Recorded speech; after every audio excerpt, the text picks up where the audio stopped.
He will be inform, उसे inform किया जाएगा, उसे इन्फॉर्म किया जाएगा, किसे, उसे। तो यहां पर सब्जेक्ट है ही नहीं, कौन करने वाला है, तो ये पैसिव हो गया।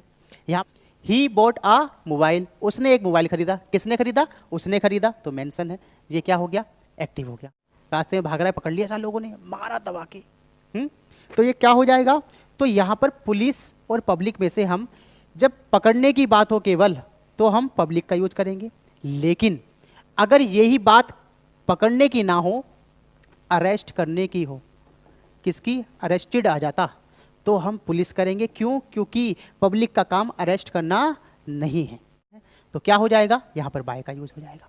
तो आपने देखा कि किस तरीके से हम, this book was written with ball pen in black ink by Chetan Bhagat, हमने अलग अलग प्रीपोजिशन का यूज किया।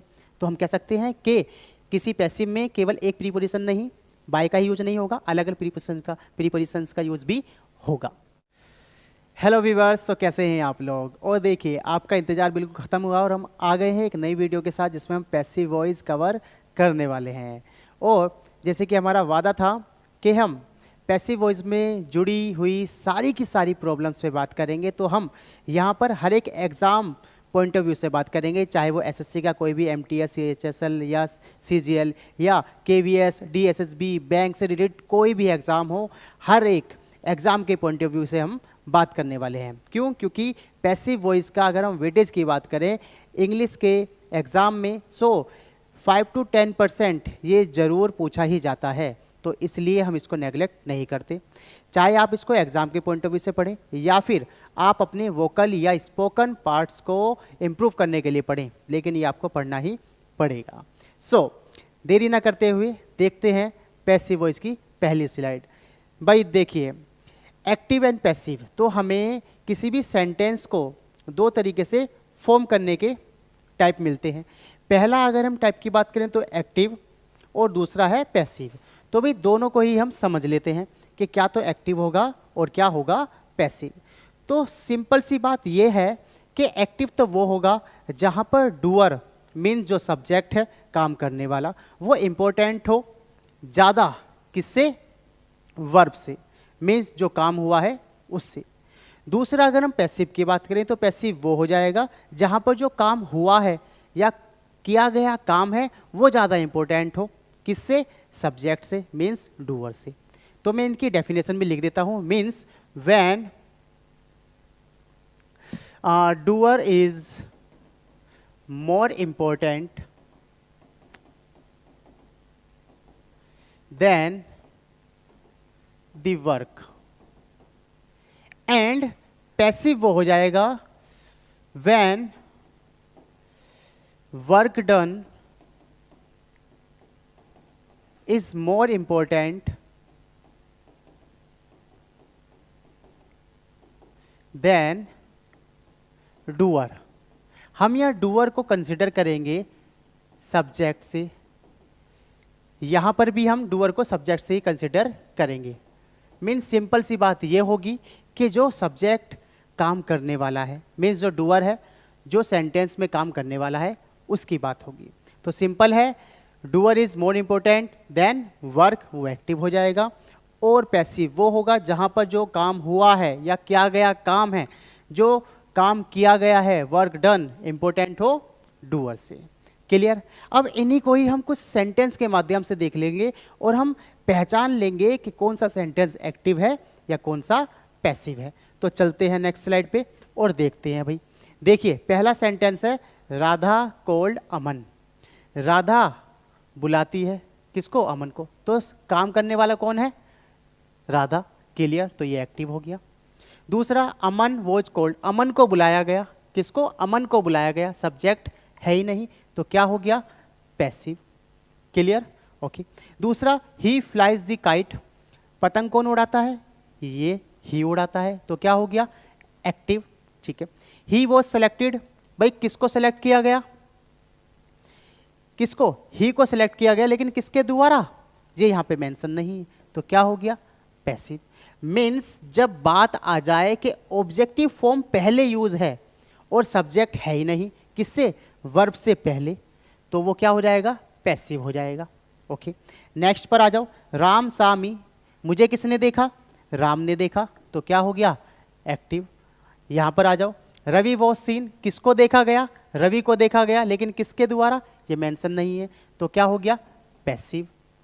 यहां पर आ जाओ, ही विल इन्फॉर्म मी, वह मुझे बताएगा, मुझे कौन बताएगा? वह बताएगा, तो क्या हो गया? एक्टिव हो गया। तीसरा, ही विल बी इन्फॉर्म, उसे इन्फॉर्म किया जाएगा, उसे इन्फॉर्म किया जाएगा, किसे? उसे, तो यहां पर सब्जेक्ट है ही नहीं, कौन करने वाला है? तो ये पैसिव हो गया। यहां पर आ जाओ, the work has been done, काम किया जा चुका है, यस, लेकिन किसके द्वारा? वो आगे आएगा, लेकिन यहां पर मेंशन नहीं है, तो ये भी क्या हो गया? Passive. He bought a mobile, उसने एक मोबाइल खरीदा, किसने खरीदा? उसने खरीदा, तो मेंशन है, ये क्या हो गया? एक्टिव हो गया। तो मेरे ख्याल से आपको इन एग्जाम्पल से क्लियर हुआ होगा कि कौन सा एक्टिव है और कौन सा सेंटेंस पैसिव है। जब वर्ब से पहले सब्जेक्ट की बात हो, जो डूअर है, तो क्या हो जाएगा? एक्टिव, और जब डूअर सब्जेक्ट वर्ब से पहले ना हो, तो वही क्या हो जाएगा? पैसिव हो जाएगा। क्लियर है? Very good. अब हम एक चीज और देख लेते हैं, जब हमें ये सेंटेंसेस मिले ही हैं, तो क्यों ना हम इसके रूल की बात भी कर लें इसी के ही साथ साथ। तो भाई देखिए, अगर मैं पहले ही सेंटेंस को ले लेता हूं, तो हमें यहां पर एक सब्जेक्ट मिला मीन्स डूअर, दूसरा हमें वर्ब मिली, और तीसरी हमें कोई भी ऑब्जेक्ट या ऑब्जेक्टिव फॉर्म मिल गई। तो अगर हम इसके रूल की बात करें, तो एक्टिव का जो रूल होने वाला है वो क्या होगा? वो सीधा सीधा हो जाएगा सब्जेक्ट वर्ब, ये वर्ब कोई सी भी हो सकती है, देन कोई ऑब्जेक्ट। क्लियर है? ओके। इसके बाद अगर हम देखें, क्या हो जाएगा भाई? देखिए, अब हम पैसिव की अगर बात करें तो क्या होगा भाई? देखिए, हमें यह पता है कि सब्जेक्ट उसमें स्टार्टिंग में होता ही नहीं है, तो सब्जेक्ट को मिस कर देंगे। लेकिन एक ऐसा व्यक्ति होता है जो जिस पर काम किया जाता है, तो जिस पर काम किया जाता है वही होता है ऑब्जेक्ट, तो ऑब्जेक्ट क्या हो जाएगा? स्टार्टिंग में आ जाएगा। क्लियर? लेकिन जब ऑब्जेक्ट स्टार्टिंग में आएगा तो ये किसी की सब्जेक्टिव फॉर्म होगा। क्या होगा? कोई भी सब्जेक्टिव फॉर्म होगा। उसके बाद हमने ये भी देखा था कि वहां पर हेल्पिंग वर्ब जरूर आ रही थी, जैसे कि ये देखिए, हर एक पैसिव, ये पैसिव है तो हेल्पिंग वर्ब आई, ये पैसिव है हेल्पिंग वर्ब आई, ये पैसिव है हेल्पिंग वर्ब आई, ये पैसिव है हेल्पिंग वर्ब आई, ये पैसिव है हेल्पिंग वर्ब आई। तो हेल्पिंग वर्ब का आना जरूरी है, चाहे यहां पर हेल्पिंग वर्ब हो या नहीं हो, मीन्स एक्टिव में हो या नहीं हो, पैसिव में जरूर आएगी, और वो अकॉर्डिंगली आएगी। क्या आएगी? अकॉर्डिंगली आएगी। यस, वो हम आगे बात कर लेंगे अभी कौन कौन सी आएंगी। चलिए, दूसरा अगर मैं कहूं कि उसके बाद वर्ब की फॉर्म आनी भी बहुत जरूरी है। अब वर्ब की फॉर्म कैसे होगी? हमने पैसिव में बात की थी कि वर्क डन मीन्स काम हो चुका है, और जब काम हो चुका है तो वो परफेक्ट में आ जाता है। जब परफेक्ट में आ जाता है तो हमें पता है कि परफेक्ट में V3 होती है, मीन्स वर्ब की थर्ड फॉर्म होती है। तो हमेशा हम यहाँ पर वर्ब की थर्ड फॉर्म ही यूज करने वाले हैं। क्लियर? ओके। अब उसके बाद हमने यहाँ तक तो सेंटेंसेस भी देखे थे, जैसे कि यहाँ देखो, पैसिव है अमन वॉज कॉल्ड, वर्ब तक है, ही वॉज सेलेक्टेड, वर्ब तक है, yes, the work has been done, verb तक है। तो हम आगे क्या करें भाई? आगे हमारी सेंस ये बन रही है कि वो काम जो हुआ है किसी के द्वारा हुआ है, यस, तो हम कह सकते हैं कि हम यहां पर किसी प्रीपोजिशन का यूज करें, तो हम कोई भी प्रीपोजिशन यूज कर सकते हैं। यस, अब वो कौन कौन सी हो सकती है वो देख लेते हैं। भाई देखिए, जो प्रीपोजिशन है वो बाय भी हो सकती है, वो विद भी हो सकती है, वो इन भी हो सकती है, वो एट भी हो सकती है, और वो ही हमारे पास टू भी हो सकती है। कैसे कैसे होगी उसको समझ लेते हैं। जब कभी बात हो किसी लिविंग थिंग की, मीन्स जब कभी आ जाए नेम ऑफ लिविंग थिंग या फिर कोई पर्सन, तो हम क्या करने वाले हैं? हम बाय का यूज करने वाले हैं। लेकिन जब कभी बात आ जाए किसी टूल या इंस्ट्रूमेंट के नाम की, तो हम क्या करेंगे? तो हम विद का यूज करने वाले हैं। तो ये क्या हो गया?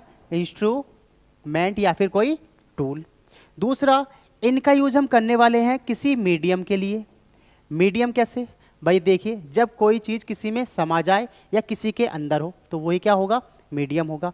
जैसे कि कोई घर आग में झुलस गया तो उसमें समा गया। यस, किसी बॉक्स में कुछ रखा हुआ है तो वो उसके अंदर है, तो वो क्या है, एक बॉक्स उसके लिए एक मीडियम है। के लिए तो हम इनका यूज करने वाले हैं। दूसरा एट का यूज होगा समथिंग के लिए। Something in the sense means जब कभी कोई किसी पर नाराज हो, गुस्सा हो, सरप्राइज हो, तो हम क्या करने वाले हैं यूज, हम एट का यूज करने वाले हैं। क्लियर।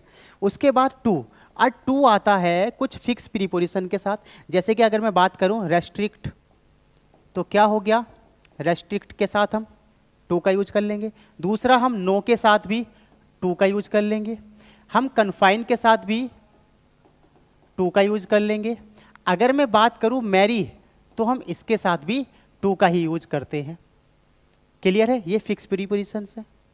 तो हम इन प्रीपोजिशन का यूज करने वाले हैं, इन पांचों का, ना केवल बाय का। क्लियर। और उसके बाद अब जब ये प्रीपोजिशन आई हैं तो उसके बाद कोई ना कोई नाउन आना जरूरी है। यस, चाहे वो किसी की ऑब्जेक्टिव फॉर्म हो या कोई एजेंट हो। तो हम यहाँ पर ये देखते हैं कि जब ऑब्जेक्ट यहाँ आ गया सब्जेक्ट के प्लेस पर, तो यहाँ सब्जेक्ट जो है वो कहाँ चला जाता है, वो यहाँ प्रीपोजिशन के बाद मीन्स एंड में चला जाता है ऑब्जेक्ट के प्लेस पर। लेकिन क्या वो रियल में सब्जेक्ट रहता है, क्योंकि हमने सब्जेक्ट को कंसिडर किया है डूअर से, जो काम करता है। यस, लेकिन यहाँ पर मेन चीज़ क्या है, ये मेन नहीं है। तो यहाँ पर ये जब मेन नहीं बचेगा तो ये एक एजेंट का काम करेगा। केवल किसका, केवल एजेंट का, जो हमारा काम चला रहा है। यस, हम इसको यूज करें या ना करें ये डिपेंड होता है। क्लियर। तो हमारा एक्टिव और पैसिव का रूल जो होने वाला है वो ये होने वाला है। एक्टिव का रूल जो जनरल रूल है, क्या है, ये जनरल है। क्लियर, जो जनरल रहेगा, सब्जेक्ट, वर्ब एंड ऑब्जेक्ट। दूसरा object, helping verb, verb and preposition, इन पांचों में से कोई एक, और फिर एजेंट। Clear, very good. अब हम ये भी देख लेते हैं कि ये जैसे हमारी प्रीपोजिशंस हैं, इनको हम कैसे यूज करेंगे, एक बार देख लेते हैं। भाई देखिए, अगर मैं लिखूं like 10 chapters are contained in this book. Clear. दूसरा अगर मैं कहूं like this house was engulfed in the fire। Clear. अब मैं यहाँ एक सेंटेंस और बनाता हूँ, उसको आप देखिएगा किस तरीके से बना। जैसे कि मैं कहता हूँ this book was written dash wall pen dash black ink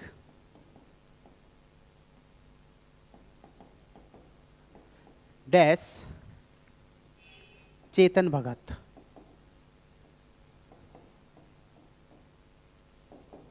अब यहां पर भी एक सेंटेंस है हमारा।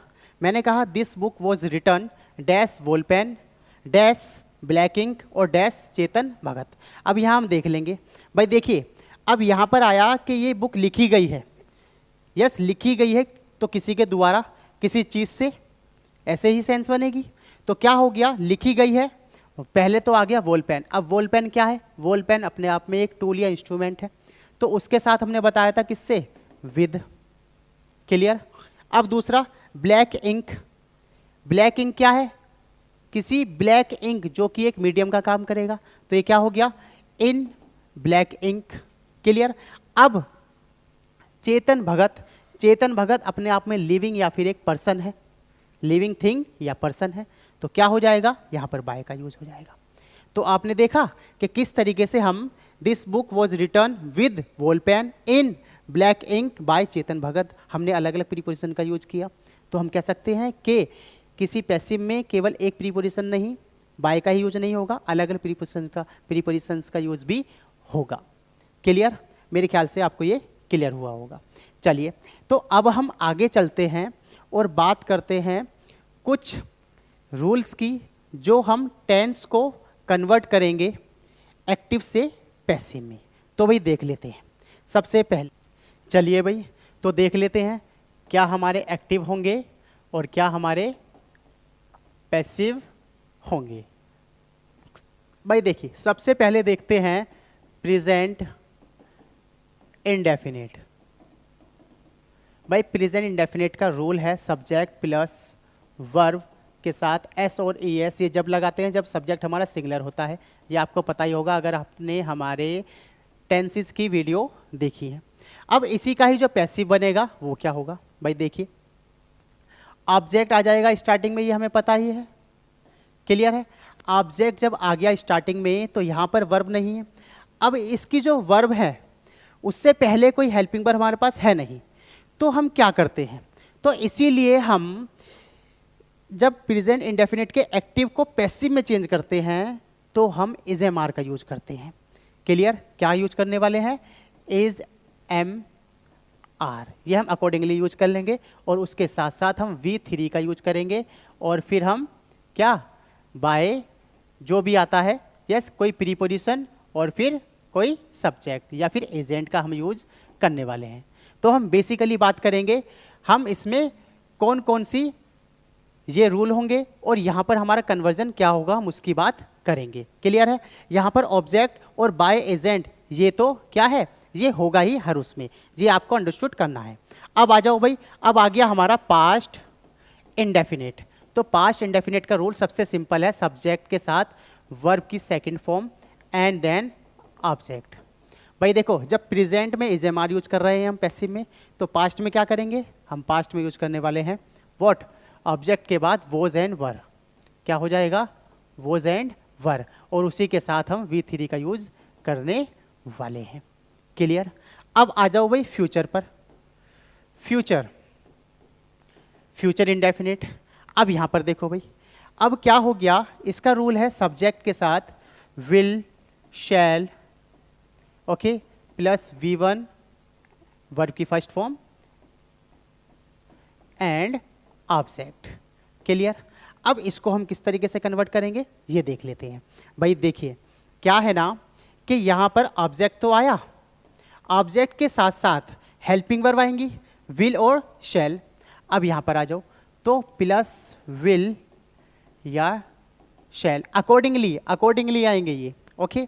और उसके बाद हम क्या करने वाले हैं, अब देख लेते हैं। भाई यहां पर ऑलरेडी हमारी हेल्पिंग वर्ब है, हमने हेल्पिंग वर्ब तो ले ली, लेकिन जो सेंस बाय की मतलब कि एक पैसिव सेंस यहां पर बनने वाली थी वो कैसे बनेगी उसको देखते हैं। भाई देखिए, जो हमारा इज एम आर है वो क्या है, वोज वर है, वो क्या है, ये अपने आप में ही बी की फॉर्म है। क्या है, बी की फॉर्म है, यस। तो जब हम प्रेजेंट इंडेफिनिट में इज एम आर ले रहे हैं बी की form, was were past indefinite में ले रहे हैं वोज वर वी की फॉर्म, तो फ्यूचर इंडेफिनिट में विल सेल के बाद हम क्या करेंगे, बी का ही यूज करेंगे, जो कि फुलफिल्ड हो जाएगा, पैसिव सेंस बनाएगा। क्लियर है? और उसके बाद हम V3 का यूज करेंगे और फिर सेम वही। क्लियर है? ओके, तो हमने देख लिया is am are, present indefinite, was were, past indefinite, will be, shall be, V3, future indefinite. Indefinite finish हो गया हमारा। अब आ जाओ कॉन्टिन्यूअस पर। भाई कॉन्टिन्यूअस क्या है, तो सबसे पहले आ गया हमारा प्रेजेंट कॉन्टिन्यूअस। क्लियर? अब इसका सिंपल सा रूल है, सब्जेक्ट के बाद इज एम आर और उसके बाद क्या हो जाएगा, V1 ING और फिर ऑब्जेक्ट आ जाएगा। क्लियर है? तो हम इसको कैसे कन्वर्ट करेंगे, भाई इसको कन्वर्ट करने का सिंपल सा तरीका है, वही तो होगा ही सिंपल। हेल्पिंग वर्ब के बाद हम क्या करने वाले हैं, इज एम आर के बाद हम सिंपल इसमें कॉन्टिन्यूटी शो करेंगे। अब भाई देखिए, यहां पर हेल्पिंग वर्ब ले ली हमने, अब वर्ब के अंदर कॉन्टिन्यूटी हम कैसे शो करेंगे, क्योंकि वर्ब तो भाई चेंज हो जाती है V3 में, तो हम क्या करेंगे, तो हम कॉन्टिन्यूटी शो करने के लिए जो बी की फॉर्म है ना उसी में ही ING ऐड करेंगे और क्या लग जाएगा, ये बीइंग बन जाएगा। और उसके बाद जो वर्ब है, मेन वर्ब को हम V3 के रूप में यूज करने वाले हैं। क्लियर है? मेरे ख्याल से बहुत ज़्यादा क्लियर हो गया होगा। अब प्रेजेंट इंडेफिनिट के बाद आ जाता है प्रेजेंट कॉन्टिन्यूस के बाद आ गया पास्ट कॉन्टिन्यूस। तो पास्ट कॉन्टिन्यूस को किस तरीके से करते हैं, तो सब्जेक्ट के बाद वॉज एंड वर इसमें हेल्पिंग वर्ब होती हैं, और फिर ये आ गया हमारा V1 ING and then object. तो भाई इसको देखो, भाई यहाँ पर भी हमारी जो हेल्पिंग वर्ब है वो एज इट इज आ जाएंगी, वॉज वर, उसके बाद कॉन्टिन्यूटी दर्शाने के लिए क्या करेंगे हम, बीइंग हो जाएगा और V3 हो जाएगा, और फिर एज इट इज जो हमारा रूल है। Clear, very good. अब आ जाते हैं फ्यूचर कॉन्टिन्यूस पर। भाई फ्यूचर कॉन्टिन्यूस रूल है सब्जेक्ट के बाद will, shall plus be plus V1 ING and plus object. Clear है। अब भाई देखो यहाँ पे हेल्पिंग वर्ब तो हम एज इट इज रख ही लेंगे, विल और शैल। अब यहाँ पर आ गया बी, ऑलरेडी बी आ गया यहाँ पर। अब हम बी को किस तरीके से बदलें भाई, बी का बीइंग कर दें या बी की V3 लगा दें, नहीं हो रहा ना। तो जब यहाँ पर ऑलरेडी बी है तो हम क्या करेंगे, हम इसका पैसिव बना ही नहीं पाएंगे। क्लियर है। तो हम कह देंगे कि इसका पैसिव नहीं बनेगा, सिंपल। तो भाई फ्यूचर कॉन्टिन्यूस का पैसिव नहीं बनेगा, क्यों, क्योंकि इसमें ऑलरेडी बी की फॉर्म है। अब आ जाते हैं आगे, आगे आ गया हमारा प्रेजेंट परफेक्ट। प्रेजेंट परफेक्ट, तो भाई आ जाओ, प्रेजेंट परफेक्ट का रूल होता है सब्जेक्ट प्लस हैज और have plus V3 and object. अब इसको किस तरीके से चेंज करेंगे ये देख लेते हैं। भाई देखिए, हेल्पिंग वर्ब उठाई तो ये बन गया हमारा हैज और हैव। अब भाई यहाँ पर कोई बी की फॉर्म है ही नहीं, और हमें पता है ये परफेक्ट का है, तो हम क्या करेंगे, तो हम कुछ नहीं करने वाले, हम बी की फॉर्म को ही उठाएंगे और इसी की ही perfect form means third form का यूज कर लेंगे जो कि है बीन, और फिर उसके बाद हम V3 ऑलरेडी यहाँ पर है ही और V3 का यूज करेंगे और बाय एजेंट हम यूज कर लेंगे।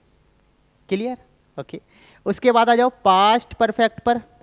भाई पास्ट परफेक्ट पर क्या होता है, सब्जेक्ट के बाद हेड का यूज होता है और फिर V3 एंड देन ऑब्जेक्ट। तो सेम जैसे हमने ये प्रेजेंट परफेक्ट किया था ऐसे ही ये हो जाएगा, head plus been plus V3, ये हो गया। अब आ जाते हैं फ्यूचर परफेक्ट पर। अब फ्यूचर परफेक्ट क्या है, simple subject plus will, shall, have, V3 and object. Clear. अब इसका कन्वर्जन करने के लिए क्या करना पड़ेगा हमें, विल हैव बीन या फिर will shall plus have plus been and then V3। Clear है। अब आ जाते हैं हम इनके बाद जो हमारी बची परफेक्ट कॉन्टिन्यूस। अब परफेक्ट कॉन्टिन्यूस को भी देख लेते हैं। भाई देखिए परफेक्ट कॉन्टिन्यूस में सबसे पहले देखते हैं प्रेजेंट परफेक्ट कॉन्टिन्यूस। भाई इसका रूल की बात करते हैं एक बार, और यहीं पे समझ जाएंगे कि इसका पैसिव बनेगा या नहीं बनेगा। भाई इसका जो पैसिव होता है वो होता है subject plus has, have plus been plus V1 ING and then object. Clear. अब भाई देखो हैज हैव तो हम एज इट इज यूज कर लेंगे हेल्पिंग वर्ब की तरह। अब यहाँ पे ऑलरेडी बीन आ गई है, क्या बीन आ गई है, ठीक है। अब जब ये बीन आ गई है और वी जो हमारे पास मेन वर्ब है वो ING फॉर्म में है और उसकी हम V3 बनाएंगे। क्लियर।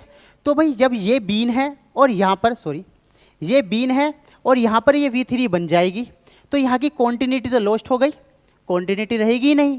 तो इसीलिए हम परफेक्ट कॉन्टिन्यूस का भी पैसिव नहीं बनाते क्योंकि इसमें ऑलरेडी क्या है, बीन की सेंस है। इसलिए तो हम इसको भी कह देंगे कि इसका भी पैसिव नहीं बनेगा। क्लियर है। तो हमने देख लिया कि भाई देखो 1 2 3 4 5 तो ये हो गए हमारे। क्लियर। फ्यूचर कॉन्टिन्यूस का नहीं बनता, 6 7 8, 8 ये हो गए, ठीक है, 3 ये, 5 और 3 8 ये हो गए, इसका भी नहीं बनेगा, इसका भी नहीं बनेगा। क्लियर है? तो हमारे टोटल 12 टाइप के टेंसेस थे, उनमें से हमारे 4 तो निकल गए, 8 बचे।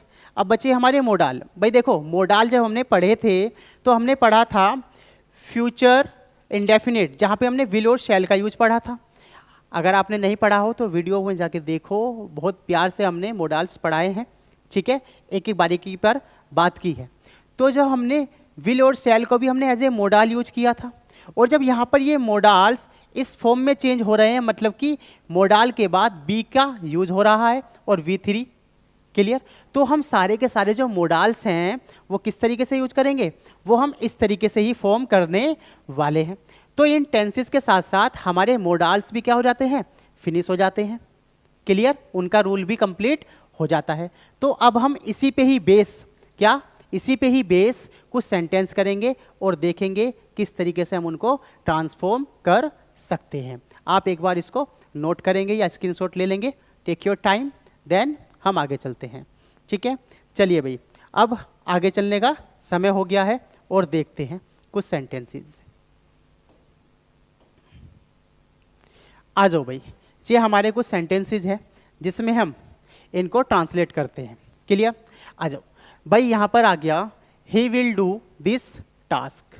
क्लियर? अब हमें ये बताने की ज़रूरत ही नहीं है कि सब्जेक्ट क्या है, वर्ब क्या है, हेल्पिंग वर्ब क्या है, ऑब्जेक्ट क्या है। यस, अब हम सिंपली ट्रांसलेट करेंगे। So he will do this task, तो क्या हो जाएगा, this task will B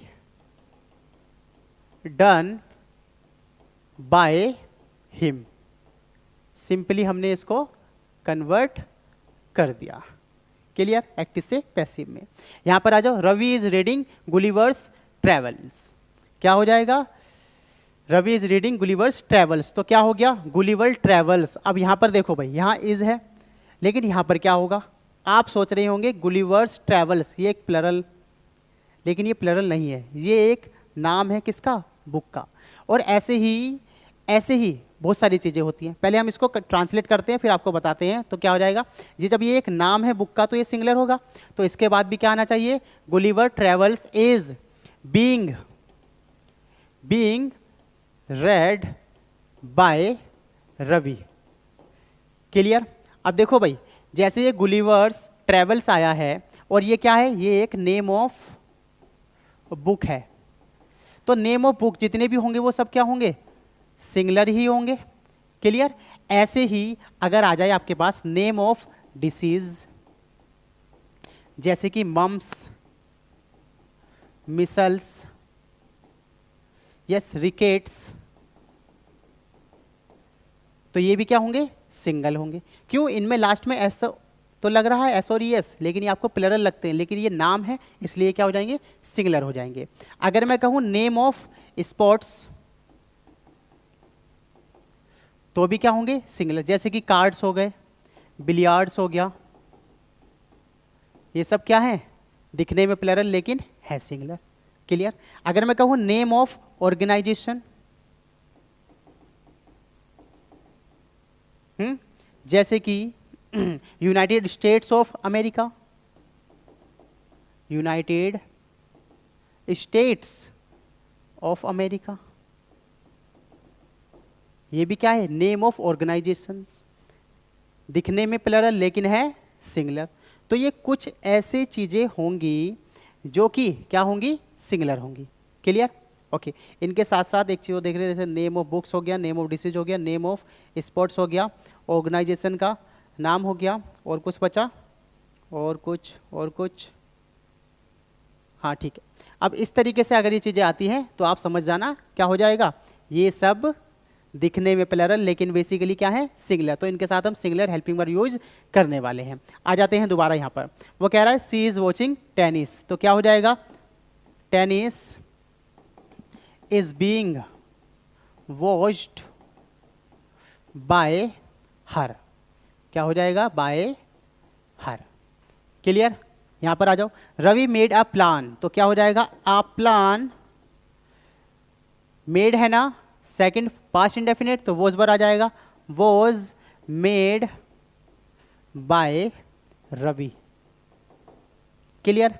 C must take medicine, देखो मोडाल आ गया ना, मोडाल को उसी तरीके से करेंगे जैसे हम विल और शैल को कर रहे थे, हमने देख लिया था। तो क्या हो जाएगा, medicine must be taken by her. Clear है, ओके। आपको कंफ्यूजन ना हो तो सी और हर को हमने चेंज कर दिया क्योंकि सब्जेक्टिव और ये क्या है, ऑब्जेक्टिव। क्लियर है, ऐसे में आपको लिखवाई देता हूं कि कौन कौन से हमारे सब्जेक्टिव और कौन कौन से ऑब्जेक्टिव होंगे। तो जो हमारे सब्जेक्टिव होने वाले हैं और ऑब्जेक्टिव होने वाले हैं उनको समझ लेते हैं। सब्जेक्टिव हमारा आई हो सकता है, वी हो सकता है, यू हो सकता है, यस, ही, सी, इट और दे। और इनको ये भी समझ लेते हैं, ये क्या है, हमारे फर्स्ट पर्सन है, फर्स्ट पर्सन। ये क्या है, हमारा एक लौता यू, सेकंड पर्सन, क्या है, सेकंड पर्सन। और ये सब क्या है, हमारे थर्ड पर्सन। और या इनके अलावा कोई नाम भी आ जाए तो भी क्या होगा, थर्ड पर्सन। क्लियर है, ओके। तो आई की ऑब्जेक्टिव हो जाएगी मी, वी की हो जाएगी अस, यू की यू ही रहेगी, ही की हो जाएगी हिम, शी की हो जाएगी हर, इट की रहेगी इट और दे की हो जाएगी देम। क्लियर है, ओके। यहां से यहां पे चेंज हो जाएगा, यहां से यहां पर चेंज हो सकता है। क्लियर है, चलिए अब जैसे कि हमने कुछ सेंटेंस देखे थे ऐसे ही कुछ और सेंटेंस देख लेते हैं और इस वीडियो को यहीं तक ही थोड़ा सा रखेंगे, मीन्स कुछ सेंटेंस देखने के बाद, और फिर हम कुछ और टाइप के जो पैसिव होते हैं जैसे हमारे इंपेरेटिव हो गए, इंटेरोगेटिव हो गए, यस, ऑप्टेटिव हो गए, उन सभी की भी हम बात करेंगे लेकिन इस वीडियो के बाद। तो अब एक स्लाइड में और देख लेते हैं सेंटेंसेस और यहां पर देखते हैं क्या है, English was taught, English was taught. भाई देखिए अब यहां पर आप कहोगे कि ये इंग्लिश वॉज टॉट ये तो ऑलरेडी क्या है, पैसिव है, तो हम इसको एक्टिव कैसे बनाएं, तो उसको भी समझ लेते हैं। भाई देखो यहाँ पर क्या है ना, यहाँ हमारा जो सब्जेक्ट है वो हिडन है। भाई इंग्लिश पढ़ाई गई या पढ़ाई जाती थी, ये बात कह रहा है सेंटेंस, लेकिन जब हम इसका पैसिव बनाएंगे तो क्या होगा कि इंग्लिश पढ़ाई गई, यही तो होगा। और जब इंग्लिश पढ़ाई गई तो इंग्लिश पढ़ाने वाला भी कोई होगा, और इंग्लिश पढ़ाने वाला है कौन, ये हमें देखना है। भाई देखो अब पढ़ाने वाला कौन होता है, पढ़ाने वाला या तो कोई पर्सन होगा या तो समवन होगा, यस, या फिर दे होगा, या ही हो सकता है, इन दोनों में से एक, या फिर कोई टीचर होगा, हाँ है ना, इन चारों में से ही तो कोई होगा। अब मुझे ये बताओ कि इन चारों में से ही पढ़ाने वाले का काम क्या होता है या उसका नाम क्या होता है जो पढ़ाता है। भाई पढ़ाने वाले को हम इन चारों में से अगर कंसिडर करें तो टीचर की बात आ जाती है, तो भाई टीचर ने ही इंग्लिश पढ़ाई होगी, हाँ या ना, यस। तो इसीलिए ही हम यहाँ पे जो सब्जेक्ट बनाएंगे ना एक्टिव में, वो हमारा टीचर बन जाएगा। तो जब हमारा टीचर बना, टीचर टॉट इंग्लिश, क्लियर है, तो ये बन गया हमारा एक्टिव। तो जैसे हम पैसिव से एक्टिव, वो एक्टिव से पैसिव बना रहे थे, ऐसे ही हम पैसिव से एक्टिव भी बना सकते हैं। और अगर हमारे पास हमारा सब्जेक्ट नहीं है गिवन पैसिव में ऑलरेडी, तो हम अपने आप से कंसिडर कर सकते हैं, लेकिन बात वही आनी चाहिए जो काम जिसका है उसी को ही हमें सौंपना है, बेवजह बिल्कुल भी नहीं। क्लियर है, यहां पर आ जाओ, आई सा द पुलिस। भाई आई सा द पुलिस एक्टिव है क्योंकि उसने देखी ना पुलिस, ठीक है, वो मेंशन भी है, तो क्या हो जाएगा, पुलिस, सा है सेकंड फॉर्म मतलब पास्ट इंडेफिनिट, वॉज। अब देखो यहां पर आ गया वॉज या वर में से एक, तो मैं कहता हूं वॉज और वर दोनों को ही यहां पे रख लेते हैं। क्लियर, तो वॉज और वर। अब यहां पर आ गया सा का सीन बाय, क्या हो गया, मी। क्लियर, यहां पे दा लग रहा है तो यहां दा भी हम यूज कर लेते हैं। अब बात यह है कि यहां पर पुलिस के लिए वॉज लगाएं या वर लगाएं। Clear, okay. तो अब समझ लेते हैं। भाई तीन चीजें होती हैं, जैसे कि अगर मैं कहूं, एक तो आ गया पब्लिक, दूसरा आ गया पीपल, और तीसरा आ गया पुलिस। अब ये जो तीनों के तीनों है ना, ये तीनों के तीनों प्लरल होते हैं। क्या होते हैं? प्लूरल होते हैं। क्लियर है? जब हम एक की बात करें ना पुलिस में, तो पुलिस मैन होता है, या महिला है तो पुलिस वुमेन हो जाएगा, लेकिन जब पुलिस है तो वो प्लरल होगा। तो यहाँ वोज क्या हो जाएगा? कैंसिल हो जाएगा और वर सही होगा। क्लियर है? तो the police were seen by me. Clear? Next पर आ जाओ।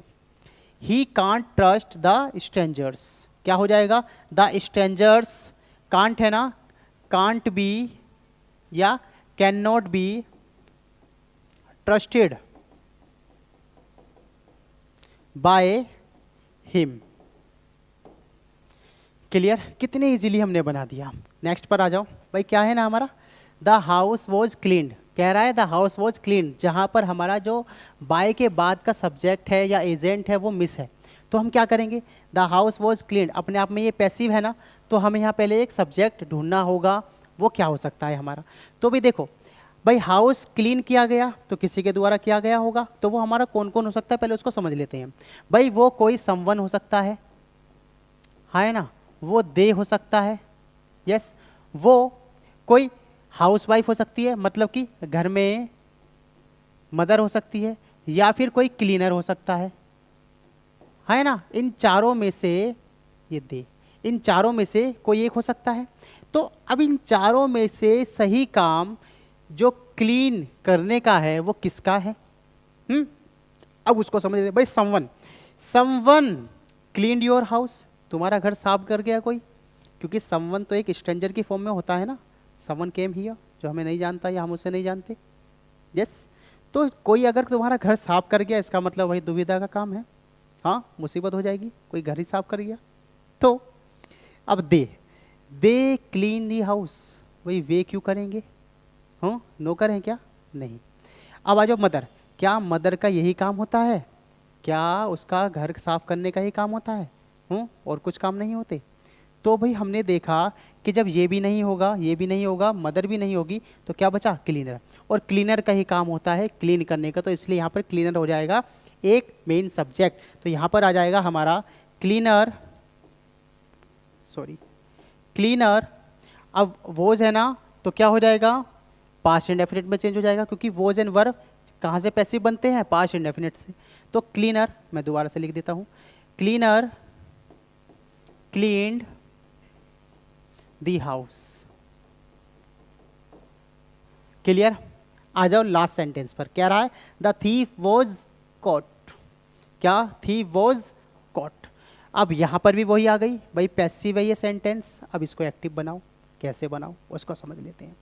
भाई चोर को पकड़ा गया। क्या? चोर को पकड़ा गया। पकड़ा गया, अरेस्ट तो नहीं हुआ ना वो, ठीक है। तो पकड़ा गया। अब चोर तो कई कंडीशन पे पकड़ा जाता है, जैसे कि भाग रहा हो चोरी करके तो पकड़ लिया। कौन पकड़ेगा? समझते हैं अभी। तो भी देखो, चोर को पकड़ने के लिए दो व्यक्ति हो सकते हैं, एक तो पब्लिक और दूसरा पुलिस। अब यहां पर आओ भाई, चोर अगर चोरी करके भाग रहा है तो क्या पुलिस हर जगह है? क्या वो उसे जब ही पकड़ लेगी? नहीं। तो पहले जो प्रोबेबिलिटी हमारी बनती है, सबसे ज़्यादा से ज़्यादा पॉसिबिलिटी बनती है, वो पब्लिक की बनती है उसको पकड़ने की। क्यों? क्योंकि रोड पे भीड़ भड़ाका होता है तो पब्लिक घूमती भी रहती है, यस। और पकड़ने का काम कौन करेगा? चोर को पब्लिक ही करेगी, यस। रास्ते में भाग रहा है, पकड़ लिया सारे लोगों ने, मारा दबा के। तो ये क्या हो जाएगा? तो यहाँ पर पुलिस और पब्लिक में से हम जब पकड़ने की बात हो केवल, तो हम पब्लिक का यूज करेंगे। लेकिन अगर यही बात पकड़ने की ना हो, अरेस्ट करने की हो, किसकी? अरेस्टेड आ जाता, तो हम पुलिस करेंगे। क्यों? क्योंकि पब्लिक का काम अरेस्ट करना नहीं है और वो काम है पुलिस का। तो हम क्या करेंगे? पुलिस का यूज करते हैं। लेकिन यहाँ उसको केवल पकड़ा है, यस। चोर जैसे कि चोरी करके भागा तो पब्लिक ने उसको पकड़ लिया, दबोच लिया, पीटा। तो यहाँ पे पब्लिक यूज होगा। तो क्या हो जाएगा इसको? पब्लिक। अब ये वोज आ गया ना, वोज फिर से वही पास्ट इंडेफिनिट का, पास्ट इंडेफिनिट से वोज एंड वर्ब में चेंज हो जाता है। तो public caught the thief. Clear? तो ये था हमारे पैसिव वॉइस का एक छोटा सा नमूना। क्लियर? और मेरे ख्याल से आपने इस नमूने में ही बहुत सारी चीज़ें नई सीखी होंगी पैसिव वॉइस में। सो अब इसमें जो हम आगे के पार्ट्स हैं, जैसे इंटेरोगेटिव हो गया, इम्पेरेटिव हो गया, हाँ, और इससे जुड़ी हुई सारी की सारी बारीकियाँ जो बच गई हैं वो हम अगली वीडियो में कवर कर लेंगे, क्योंकि ये वीडियो थोड़ी सी लेंथी होती जा रही है और मुझे पता है आप बोर हो जाते हो लंबी वीडियो देखते ही। यस, क्योंकि आपको वो शॉर्ट्स देखने में मज़ा आता है। यस, हाँ, चलिए छोड़िए, तो अलग बात थी। सो अब हम अगली वीडियो में मिलेंगे, पैसिव वॉइस के ही कुछ नए रुझान को साथ लेकर आएंगे जिसमें हम मिलते हैं अगली वीडियो में। Tata bye bye, thank you so much.